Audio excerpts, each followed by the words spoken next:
अमरीकी सदर के बदलते हुए बयानात से क्या जाहिर हो रहा है? क्या एक बार फिर से जंग का आगाज़ होने जा रहा है? इस खबर की तफसील कुछ इस तरह से है कि अमरीकी सदर डोनाल्ड ट्रंप के बदलते बयानात पूरी दुनिया को हैरत में मुब्तला कर रहे हैं। कभी सीज़ फायर का क्रेडिट लेते हैं तो कभी ईरान पर हमला करके खुद को मसीहा साबित करते हैं। ट्रंप ने ताज़ा तरीन बयान में सुप्रीम लीडर के जंग जीतने के दावे को बेवकूफ़ी करार देते हुए कहा कि जंग के दौरान उनको मालूम था कि ईरानी सुप्रीम लीडर कहाँ थे और ये अमरीकी सदर ही थे जिन्होंने अमरीकी और इस्राएली अफवाज को कत्ल करने से रोके रखा था। उन्हें मेरा शुक्रिया अदा करना चाहिए। जबकि गुज़िश्ता रोज़ इस्राएली वज़ीर दिफा ने यह कहा कि ख़ामनेई को कत्ल करना चाहते थे, ऑपरेशनल मौका नहीं मिला। ट्रंप का बयान हकीकत के कितना करीब है और क्या इस्राइल सुप्रीम लीडर पर स्ट्राइक कर सकता है? मैं चाहती हूं कि मज़हर बल्ला साहब आप बताएं, अमरीकी सदर के बयानात को बाय द वे तो नहीं लिया जाना चाहिए? क्या इन बयानात को संजीदा कंसिडर किया जाए और क्या वो दोबारा से कोई लाहा अमल बना रहे हैं ईरान पर अटैक करने के लिए? मेरा ख्याल है वो इसी तरह के ड्रामे करते हैं। अमरीकी सदर वो रेसलिंग ही समझते हैं ये सारा खेल जो है उसको, कभी कोई बयान दाग देते हैं कभी कोई। अगर ये इतने ताकतवर थे तो जंग बंदी की दरख्वास्तें क्यों की? वो कतर के वज़ीर आज़म ने पूरी दुनिया के मीडिया को बताया कि अमरीकियों ने दरख्वास्त की थी कि आप ईरान को रिक्वेस्ट करें और ये जंग बंदी हो जाए। ख़ुद इस डोनाल्ड ट्रंप ने, अमरीकी सदर ने कहा कि जी आखिरी 2 दिनों में तो इसराइल का बहुत नुकसान हुआ। तो जब आप सारा कुछ मान चुके हैं और ये ज़मीनी खदाओं वाले दावे जो है ना कि हम फ़लाँ को मौत दे सकते हैं, फ़लाँ को नहीं, आपको ठिकानों का पता मार देते किसी को। जबकि इसके मुकाबले में देखिए जो आयतुल्लाह ख़ामनेई है वो कहते हैं कि जी मुझे तो इस जान की कोई परवाह नहीं, मैं तो शहादत के लिए तैयार हूँ। वो कहते हैं कि मैं तो हुसैनी रास्ते का मुसाफिर हूँ। ये जिस्म क्या चीज़ है? मैं अपना सब कुछ कुर्बान करता हूँ इस रास्ते में। मैंने उस दिन भी अर्ज़ किया था कि ईरान जो है वो एक नज़रिए पे खड़ा है, वो मफादात के तहत नहीं खड़ा। उसको आप लालच दें, जो मर्जी करें, ईरान ये बातें नहीं मानता लालच वाली। अगर लालच की बातें माननी होती तो ईरान की जो मौजूदा रजीम है ये तो दुनिया से हाथ मिला लेती, पाबंदियाँ ख़त्म करवा लेती। लेकिन वो हक की लड़ाई लड़ रही है। वो रजीम पूरे मशरक़ वस्ता में वहाँ एक नाजायज़ रियासत है जिसने बहुत से लोगों को तंग कर रखा है। फ़लस्तीनियों पर जुल्म करते हैं वो लोग, इर्द गिर्द और मुल्कों पर भी जुल्म करते हैं। तो अब अमरीकी सदर अगर इस तरह की धमकियाँ दे रहे हैं तो मेरा ख्याल है कि वो फिर अपने पहलवानों को फिर से तैयार कर रहे हैं, इंडिया और इसराइल को, और फिर से लड़ाई चाहते हैं।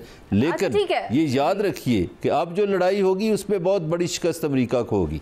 आपकी इसी बात से मैं शहजाद भट्ट साहब के पास एक बात लाना चाहती हूँ। अमरीकी सदर का लहजा आपने देखा भट्ट साहब, और दूसरी तरफ आप ईरानी वज़ीर ख़ारजा का लहजा भी देखें। वो कह रहे हैं कि अगर ट्रंप कोई मामलात संजीदा तरीके से हल करना चाहते हैं तो फिर उनको नहीं चाहिए कि वो इस लहजे में बात करें, उनको अपना लहजा दुरुस्त करने की ज़रूरत है। करख्तगी हमें ईरान की तरफ से भी नज़र आ रही है, यानी कि ईरान अभी तक संजीदा है और वो भी ये कह रहा है कि अगर किसी भी मुल्क की जानिब से, खा वो अमरीका हो या इसराइल, ऐसी कोई भी जारहियत की जाती है तो फिर ईरान दोबारा से मज़ाइलों से हमला करेगा। दुरुस्त फरमा रही हैं मुनीज़े आप। असल में बात यह है कि पाकिस्तान ने जो भारत के साथ सलूक किया है ना, उससे ट्रंप भाई साहब ज़रा हिल गए हैं, थोड़े से दिमागी तौर पे हिल गए हैं। अब वो ट्विटर का इस्तेमाल बहुत ज़्यादा करना शुरू कर दिया है उन्होंने। और जो बात आप कर रही हैं, ईरान अभी तक संजीदा है। हाँ संजीदा है। क्यों संजीदा है? उसको इसलिए पता चल गया है कि आज तक ईरान का पाकिस्तान पर एक भी एहसान नहीं है। हमारी कभी उसने खुलकर हमायत कभी नहीं की। हमने हमेशा ईरान की हमायत की है और आज भी हम ईरान के पीछे खड़े हैं।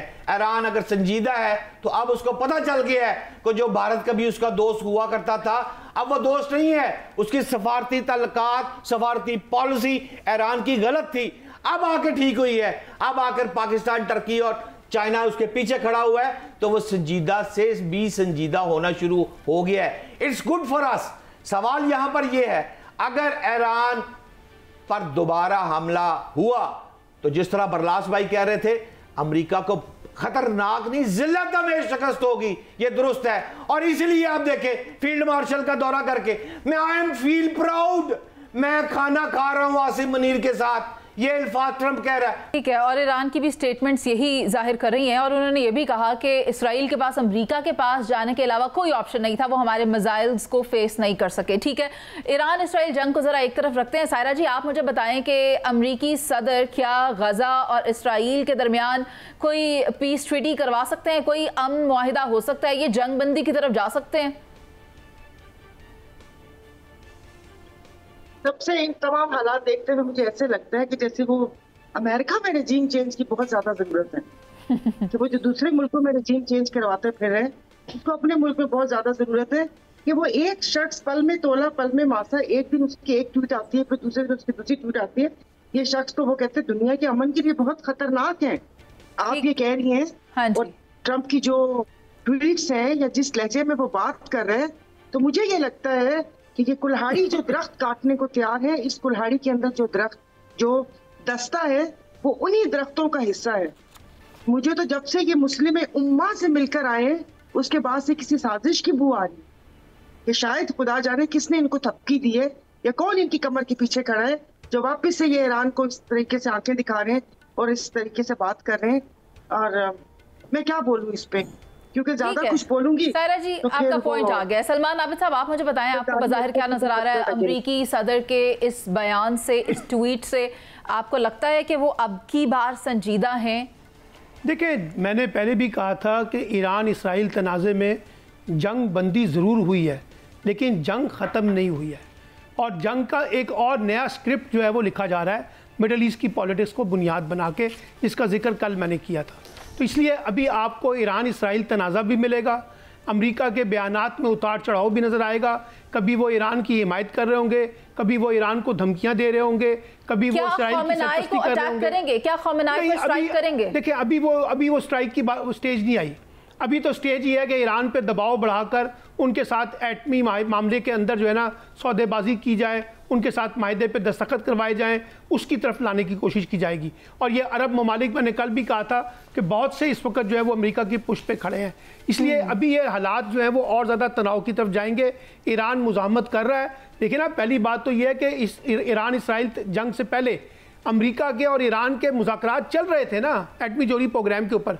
उस वक्त इसराइल ने उसको मुतनाज़ा बनाया ना, इनिशिएटिव लेके जंग को, और अब भी कहीं ना कहीं बातचीत चल रही है और बातचीत चलनी चाहिए। और बातचीत ईरान ने भी कहा है कि वो बात करने के लिए तैयार है, लेकिन पहले जारियत को ख़त्म करे। तो मुझे लगता है कि आने वाले दिनों में ईरान इसराइल तनाज़ा बढ़ेगा। वैसे लाइटर नोट पर मैं एक जुमला कहना चाहता हूँ। भट्ट साहब ने कहा है कि ट्रंप को हिल गए हैं। अगर ट्रंप वाकई हिल गए तो फिर हुकूमत को भी मशवरा दे दें भट्ट साहब कि वो जो नोबेल पीस प्राइज का उनको देना नाम, उसका वापस ले ले। एक पागल के लिए तो ये अवार्ड नहीं होना चाहिए ना। ठीक है, घेर रहे हैं उसको। एक तरह से कोशिश कर रहे हैं ना सब मिलकर के किसी तरह के ये शख्स बाज आ जाए। अब देखा ये जा रहा है कि अमरीकी सदर तो कह रहे हैं कि भाई तमाम ममालिक को मिलकर मेरा शुक्रिया अदा करना चाहिए कि मैंने इसराइल को रोका, मैंने इसराइल को नकेल डाली कि आप ईरान पर अटैक ना करें। मगर अब की बार ईरान को भी लाइट नहीं लेना, क्योंकि ईरान की तरफ से भी कह दिया गया है कि अगर आपने संजीदगी का मुजाहरा ना किया, आपने हमारे सुप्रीम लीडर के साथ अदब से बात ना की, तो फिर इस तरह नहीं चलेगा। जवाब दिया जाएगा ईरान की तरफ से भी भरपूर तरीके से।